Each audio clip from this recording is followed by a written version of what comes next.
ನಮಸ್ಕಾರ. ಮತ್ತೊಮ್ಮೆ ನಮ್ಮ ದೇವಕಿ ನ್ಯಾಚುರಲ್ ಫಾರ್ಮಿಗೆ ಸ್ವಾಗತ. ನಾನು ಇವತ್ತಿನ ವಿಡಿಯೋದಲ್ಲಿ 2 ಜಾತಿಯ ಅರಿಶಿನ ತೋರಿಸ್ಲಿಕ್ಕಿದ್ದೀನಿ. ಇದು ಹಿಂದಿನ ವಿಡಿಯೋದಲ್ಲಿ ತೋರಿಸಿದ್ದೆ. ಇವಾಗ ಅದು ಹೇಗಾಗಿದೆ, ಕಳೆ ತೆಗೆದಿರೋದ ಮೇಲೆ ಹೇಗಾಗಿದೆ. ಕಳೆ ಎಲ್ಲ ತುಂಬ ಬೆಳೆದಿತ್ತು. ಅರಿಶಿನ ಅಕ್ಕಪಕ್ಕ ಇರೋ ಕೆಳೆನೆಲ್ಲ ತೆಗೆದಿರೋದು. ತುಂಬ ಬಿಸಿಲಿದೆ, ಹೇಗೆ ಬರುತ್ತೆ ಅಂತ ಗೊತ್ತಿಲ್ಲ ವಿಡಿಯೋ. ಇದರಲ್ಲಿ 2 ಜಾತಿ ಇದೆ. ಇದು ಕಸ್ತೂರಿ ಅರಿಶಿನ, ಇನ್ನೊಂದು ಕರಿ ಅರಿಶಿನ. 2 ಮಿಕ್ಸ್ ಇದೆ. ಇದು ಕಸ್ತೂರಿ ಅರಿಶಿನ, ಇಲ್ಲಿ ಪಕ್ಕದಲ್ಲಿ ಇರೋದು ಇದು ಕರಿ ಅರಿಶಿನ.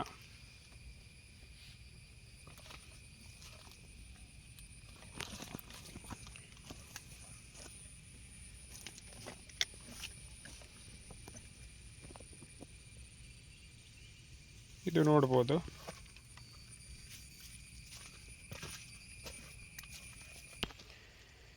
ಇಷ್ಟೊತ್ತು ಜೋರಾಗಿ ಮಳೆ ಬರ್ತಾ ಇತ್ತು. ಈಗ ಸಡನ್ನಾಗಿ ಬಿಸಿಲು ಜಾಸ್ತಿ ಆಗಿದೆ.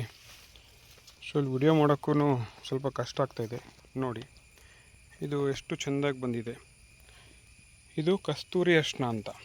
ಸಾದಾ ಅರಿಶಿನ ಥರನೇ ಕಾಣುತ್ತೆ. ಅರಿಶಿನದೇ ವೆರೈಟಿ, ಆದರೆ ಸ್ವಲ್ಪ ಡಿಫ್ರೆಂಟ್ ಟೈಪ್ ಅರಿಶಿನ ಇದು.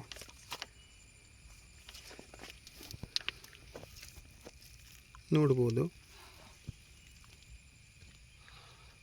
ಹೀಗಿದೆ ಅಂತ.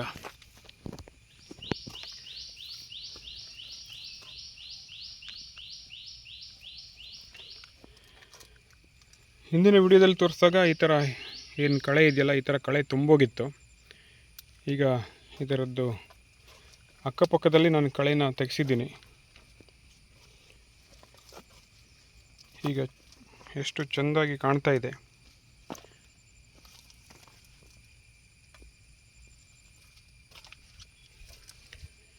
ಇದು ಫುಲ್ಲು ಕಸ್ತೂರಿ ಅರಿಶಿನ ಇರೋದು. ನಾನು 4 ಲೈನ್ ಮಾಡಿದ್ದೀನಿ. 2 ಲೈನು ಕಸ್ತೂರಿ ಅರಿಶಿನ, ಇನ್ನೊಂದು ಕಪ್ಪು ಅರಿಶಿನ, ಆ ಥರ ಮಾಡಿರೋದು. ಇದು ನೋಡಿ, ತುಂಬ ಚೆಂದಾಗಿ ಬಂದಿದೆ. ಒಳ್ಳೆ ಬಾಳೆ ಎಲೆ ಥರ ಕಾಣ್ತಾ ಇದೆ. ನೋಡಿ, ಯಾವುದೇ ರೀತಿ ಗೊಬ್ಬರ ಹಾಕಿದ್ದಲ್ಲ. ನ್ಯಾಚುರಲ್ ಫಾರ್ಮಿಂಗೇನು ಮತ್ತು ಕೆಮಿಕಲ್ ಫಾರ್ಮಿಗೂ ಇರುವ ವ್ಯತ್ಯಾಸ ಅಂತಂದರೆ, ಇದೊಂದು ಕಪ್ಪು ಅರಿಶಿನ ಮಿಡ್ಲಲ್ಲಿ ಬಂದೋಗಿದೆ ಅನಿಸುತ್ತೆ. ಇಲ್ಲಿ ನೋಡಿ, ಬಾಳೆ ಗಿಡ ಥರ ಬಂದಿದೆ. ಇದು ಯಾವುದೇ ರೀತಿಯ ಗೊಬ್ಬರ ಕೊಡಲಿಲ್ಲ. ಅದನ್ನೇ ಕೆಮಿಕಲ್ ಫಾರ್ಮಿಂಗ್ ಆಗಿದ್ದರೆ ಎಲ್ಲ ಗಿಡನೂ ಒಂದೇ ಫಾರ್ಮಲ್ಲಿ ಇರೋದು. ಒಂದು ಎತ್ತರ, ಒಂದು ತಗ್ಗ ಈ ಥರ ಇರೋದಿಲ್ಲ. ಅದರಲ್ಲಿ ಬರುವಂಥ ಗಡ್ಡೆ ಕೂಡ ತುಂಬ ದಪ್ಪವಾಗಿರುತ್ತೆ. ಆದರೆ ನ್ಯಾಚುರಲ್ ಫಾರ್ಮಿಂಗಲ್ಲಿ ಒಂದೊಂದು ಗಿಡ ಚೆನ್ನಾಗಿ ಬರುತ್ತೆ, ಒಂದೊಂದು ಗಿಡ ಚೆನ್ನಾಗಿ ಬರೋದಿಲ್ಲ. ಅದು ನೈಸರ್ಗಿಕವಾಗಿರುವಂಥದ್ದು. ಹೇಗೆ ಮನುಷ್ಯರು ಒಬ್ಬರು ದಪ್ಪವಾಗಿರ್ತಾರೆ, ಒಬ್ಬರು ತೆಳ್ಳಗೆ ಇರ್ತಾರೆ, ಇನ್ನೊಬ್ಬರು ತುಂಬಾ ವೀಕ್ ರೋಗಿಷ್ಠ ಥರ ಕಾಣ್ತಾರೆ, ಇನ್ನೊಬ್ಬರು ಹೇಗೆ ಫುಲ್ ಹ್ಯಾಂಡ್ಸಮ್ ಆಗಿರ್ತಾರೆ. ಅದೇ ಥರನೇ ಈ ಸಸ್ಯಗಳಲ್ಲೂ ನ್ಯಾಚುರಲಾಗಿ ಬೆಳೆಸಿದ್ದಕ್ಕೆ ಒಂದು ವೀಕ್ ಇರುತ್ತೆ, ಒಂದು ದಷ್ಟಪುಷ್ಟವಾಗಿರುತ್ತೆ, ಇನ್ನೊಂದು ರೋಗ ಏನಾದರೂ ಬಂದಿರ್ಬೋದು, ಆ ಥರ ಇದ್ದಿರ್ಬೋದು. ನ್ಯಾಚುರಲ್ ಫಾರ್ಮಿಂಗಿಗೆ ಕೆಮಿಕಲ್ ಫಾರ್ಮಿಂಗಿಗೆ ಅದೇ ಡಿಫ್ರೆನ್ಸು. ಇಲ್ಲಿ ನೋಡಿ, ನಾನೊಂದು ಅರಿಶಿನ ಗಡ್ಡೆನ ತೋರಿಸ್ತಾ ಇದ್ದೀನಿ. ಇಲ್ಲೊಂದು ಗಡ್ಡೆ ಬಂದಿದೆ. ಇದು ಕಸ್ತೂರಿ ಅರಿಶಿನದ ಗಡ್ಡೆ.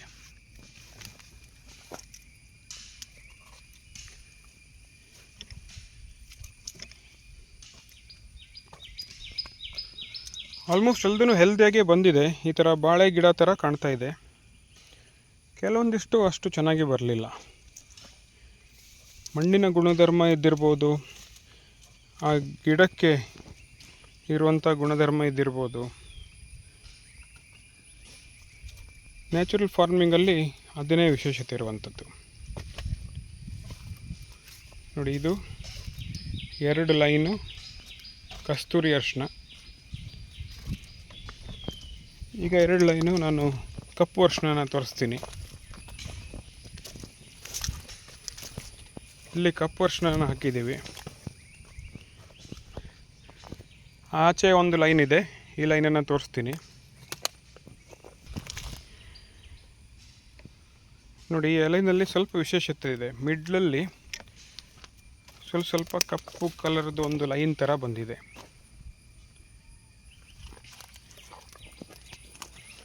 ಇದು ಕೂಡ ದಷ್ಟಪುಷ್ಟವಾಗಿ ಎಲ್ಲ ಅರಿಶಿನ ಗಿಡನೂ ದಷ್ಟಪುಷ್ಟವಾಗಿ ಬೆಳೆದಿದೆ. ನನಗೆ ಅನಿಸುತ್ತೆ ಈ ಕಪ್ಪು ಅರಿಶಿನದಲ್ಲಿ ಔಷಧಿ ಗುಣಗಳು ತುಂಬ ಚೆನ್ನಾಗಿರೋದ್ರಿಂದ ಇದಕ್ಕೆ ಯಾವುದು ಕ್ರಿಮಿಕೀಟ ಬರೋದಿಲ್ಲ ಅಂತ ನಾನು ಅಂದ್ಕೊಂಡಿದ್ದೀನಿ. ಯಾಕೆಂತಂದರೆ ಒಂದು ಕೂಡ ಖಾಲಿ ಜಾಗ ಇಲ್ಲ, ಹಾಕಿರೋ ಎಲ್ಲ ಬೀಜನೂ ಮೊಳಕೆ ಹೊಡೆದು ಇಷ್ಟು ಸುಂದರವಾಗಿ ಬಂದಿದೆ. ಇದು ನೋಡ್ಬೋದು, ಎಲ್ಲ ಗಿಡನೂ ಹೆಲ್ದಿಯಾಗಿದೆ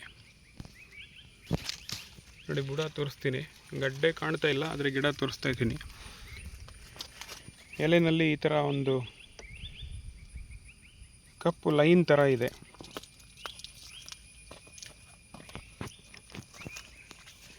ನ್ಯಾಚುರಲ್ ಫಾರ್ಮಿಂಗಲ್ಲಿ ಅದೇ ಒಂದೇ ವಿಶೇಷತೆ ಇದ್ದಿರ್ಬೋದು. ಈ ಥರ ಔಷಧಿ ಗುಣವುಳ್ಳ ಒಂದು ಸಸ್ಯನ ಬೆಳೆದಾಗ ನ್ಯಾಚುರಲ್ಲಾಗಿಯೇ ಹೆಲ್ದಿಯಾಗಿ ಬರುತ್ತೆ. ಇಲ್ಲೊಂದು ಬುಡ ತೋರಿಸೋಣ ಅಂತ ಪ್ರಯತ್ನ ಮಾಡ್ತಾಯಿದ್ದೀನಿ ನೋಡಿ. ಗಡ್ಡೇನು ಬಂದಿಲ್ಲ ಆದರೆ ಒಂದು ಬುಡ ಕಾಣ್ತಾ ಇತ್ತು.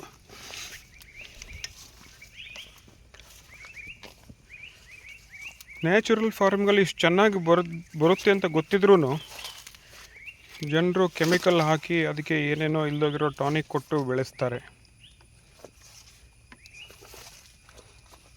ಅರಿಶಿಣದ ಪರಿಮಳ ಬರ್ತಾ ಇದೆ ನೋಡಿ. ಈ ಥರ ನಾನು ಇಲ್ಲಿ ಓಡಾಡ್ತಾ ಇದ್ದೀನಿ, ಅರಿಶಿಣದ ಗಮ್ಮನ್ನು ಪರಿಮಳ ಬರ್ತಾ ಇದೆ.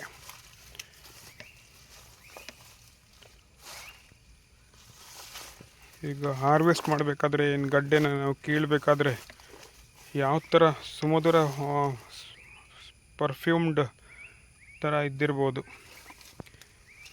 ಇನ್ನೂ 5-6 ತಿಂಗಳು ಆಗಬೇಕು, ಮೇ ಬಿ ನವಂಬರ್ ಬರಬೇಕು ಅನಿಸುತ್ತೆ. ಈಗ ಸೆಪ್ಟೆಂಬರು, ಅಕ್ಟೋಬರ್, ನವಂಬರು, ಇನ್ನೊಂದು 2-3 ತಿಂಗಳು ಅಷ್ಟೇ ಅನಿಸುತ್ತೆ. 3-4 ತಿಂಗಳದ ಒಳಗಡೆಗೆ, ಡಿಸೆಂಬರ್ ಒಳಗಡೆಗೆ ನಾವು ಇದನ್ನು ಹಾರ್ವೆಸ್ಟ್ ಮಾಡಬೇಕು. ಎಷ್ಟು ಚೆನ್ನಾಗಿ ಬಂದಿದೆ. ಈ ಥರ ನ್ಯಾಚುರಲ್ ಫಾರ್ಮಿಂಗನ್ನು ಮಾಡಿ ಈ ಸಸ್ಯಗಳ ಜೊತೆ ಕಾಲ ಕಳೆಯೋದೇ ಎಷ್ಟು ಅದ್ಭುತವಾಗಿದೆ.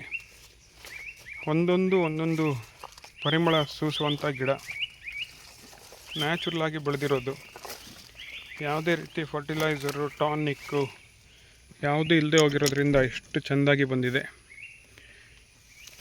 ಇನ್ನೊಂದು ಲೈನಿಗೆ ಹೋಗೋಣ. ಇದು ನೋಡಿ ಸೆಕೆಂಡ್ ಲೈನು. ಇದು ನಾನು ಶುಂಠಿ ಜೊತೆಗೆ ಹಾಕಿರೋದು. ಈ ಕಡೆ ಒಂದು ಲೈನ್ ಶುಂಠಿ ಇದೆ, ಈ ಕಡೆ ಕಪ್ಪು ಅರಿಶಿನ ಇದೆ. ಇಲ್ಲಿ ಸ್ವಲ್ಪ ನೇರಳೆ ಮರ ಇದೆ. ಇಲ್ಲಿ ಈ ನೇರಳೆ ಮರದ ನೆರಳು ಇರೋದ್ರಿಂದ ಇಲ್ಲಿ ಮೋಸ್ಟ್ಲಿ ಸ್ವಲ್ಪ ಕಡಿಮೆ ಪ್ರಮಾಣದಲ್ಲಿ ಬಂದಿದೆ ಅನ್ಸ್ಕೊಳ್ತೀನಿ. ಎಲ್ಲೆಲ್ಲಿ ಚೆಂದಾಗಿ ಬಿಸಿಲಿದೆಯಲ್ಲ, ಆ ಬಿಸಿಲು ಇರೋ ಜಾಗದಲ್ಲೆಲ್ಲ ಚೆನ್ನಾಗೇ ಬಂದಿದೆ. ಈ ಲೈನಲ್ಲಿ ಸ್ವಲ್ಪ ಮರಗಳಿರೋದ್ರಿಂದ, ಇದು ಬಾರ್ಡ್ರ್ ಆಗಿರೋದ್ರಿಂದ ಇಲ್ಲಿ ಸ್ವಲ್ಪ ಕಡಿಮೆ ಬಂದಿದೆ. ಈ ಲೈನು ಅಷ್ಟೊಂದು ಚೆನ್ನಾಗಿ ಬರಲಿಲ್ಲ. ಇದಕ್ಕೂ ಸೂರ್ಯನ ಬೆಳಕು ಬೀಳಬೇಕು, ಇಲ್ಲ ಅಂತಂದರೆ ಬರೋದಿಲ್ಲ ಅಂತ ಅಂದ್ಕೊಂಡಿದ್ದೀನಿ. ಅಥವಾ ಮಣ್ಣಿನ ಗುಣಧರ್ಮನೂ ಇದ್ದಿರ್ಬೋದು. ಇಲ್ಲಿ ನೋಡಿ, ಇದು ಬಂದಿರೋ ಜಾಗದಲ್ಲಿ ಇಷ್ಟು ಚೆಂದಾಗಿ ಬಂದಿದೆ. ಇದೊಂದು 2-2.5 ಫೂಟ್ ಹೈಟ್ ಇದೆ.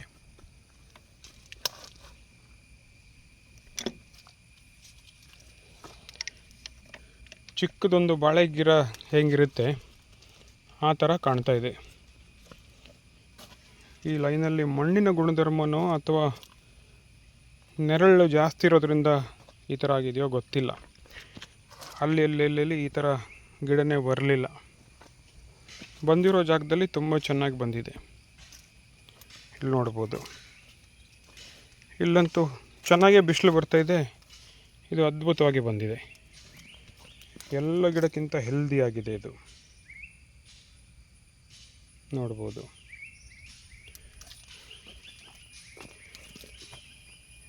ಇಷ್ಟೊತ್ತು ನನ್ನ ವಿಡಿಯೋದ ನೋಡೋದಕ್ಕೆ ಧನ್ಯವಾದಗಳು.